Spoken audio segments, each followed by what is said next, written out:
রোজা মায়ে নামাজ শেষ করল। আমাকে দেখে বলল, রোজা, তুমি একটু বসো, আমি জামাটা পাল্টে নেই, তারপর দুজনে একসাথে জগিং করতে যাব। আমি কোথাও যেতে পারবো না, আমি এখন ঘুমাবো। আপনার যদি কোথাও যেতে মনে আপনি যেতে পারেন। খাটে এসে বসলাম। রোজা, ঠিক আছে চান্দু, তুমি একটু অপেক্ষা করো, আমি ড্রেস চেঞ্জ করে আসি, তারপর তোমাকে দেখছি। রাগ দেখিয়ে ওয়াশরুমে চলে গেল। আমিও আর বসে না থেকে শুয়ে পড়লাম। হঠাৎ রোজা ওয়াশরুম থেকে বের হয়ে দেখল আমি শুয়ে পড়ছি। ও আর কোনো কথা না বলে খাটের কর্নার থেকে রিভলভারটা নিয়ে আমার পেটে খোঁচা দিচ্ছে। আমি একটু বিরক্তি নিয়ে চোখ খুলে দেখি রোজা আমার সামনে বসে রিভলভার দিয়ে আমাকে খোঁচাচ্ছে। আমি এক লাফে খাট থেকে নেমে কিছুটা দূরে গিয়ে দাঁড়িয়ে বললাম, আচ্ছা আপনার সমস্যা কি? হে, কিছু একটা হইলেই আপনি এই বন্দুকটা দেখিয়ে ভয় দেখান। আপনার সমস্যা কি বলেন তো? চিৎকার করে বললাম। রোজা নিশ্চুপ। আমি ফালতু মেয়ে যত সব। রোজা কিছু না বলে রুম থেকে চলে গেল। আমি ব্যালকনিতে চলে আসলাম। কেন জানি মনের ভিতরে খারাপ লাগছে।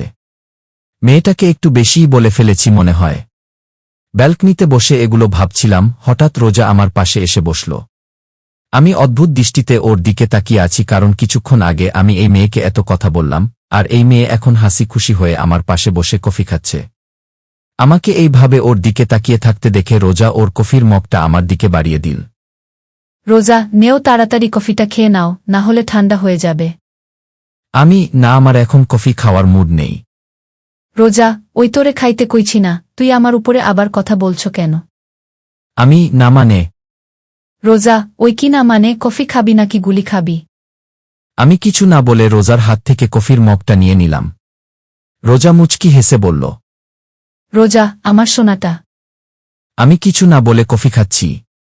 হঠাৎ আমি বললাম, সরি।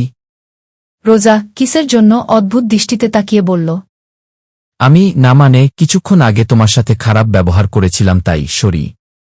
রোজা, না আমি কিছুই মনে করিনি, মিষ্টি হাসি দিয়ে বলল। কি অদ্ভুত মেয়ে, এত জোরে ধমক দিলাম আর এ মেয়ে বলছে কিছুই না। রোজা আমার সাথে চেপে বসল। আমি যেই উঠতে যাব তেমনি রোজা আমাকে টান মেরে বসিয়ে বলল, রোজা, ওই কোথায় যাচ্ছ কিছুটা রেগে? রুমে। রোজা, না রুমে যাওয়ার কোনো প্রয়োজন নেই, এখানেই বসে থাকো, দেখো সকালের পরিবেশটা কত সুন্দর, বাইরের দিকে তাকিয়ে বলল। নেহা, ভাইজা কি বলছিস, তুই পাগল হয়ে গেলি নাকি? আব্বু দেখো, নীল বিয়ে কোনো ছেলে খেলা না। রোজা, এখন থেকে তোমার বউ, এটা ভুলে যেও না। আমি এই বিয়ে মানি না। আর আমি বললাম তো আমি আরেকজনকে ভালোবাসি। আব্বু, তুমি যেই মেয়েকে ভালোবাসো সে মেয়ে একটা বাজে মেয়ে, রাস্তায় রাস্তায় ছেলেদের সাথে চলাফেরা করে, ও তোমাকে নিয়ে খেলছে। আব্বু রেগে গিয়ে বলল। আমার কিছু বলতে যাব ঠিক সে সময় আম্মু আর রোজা রান্নাঘর থেকে নাস্তা তৈরি করে নিয়ে আসলো। রোজা এসে আমার পাশে বসল। সবাই একসাথে নাস্তা খাওয়া শুরু করলাম।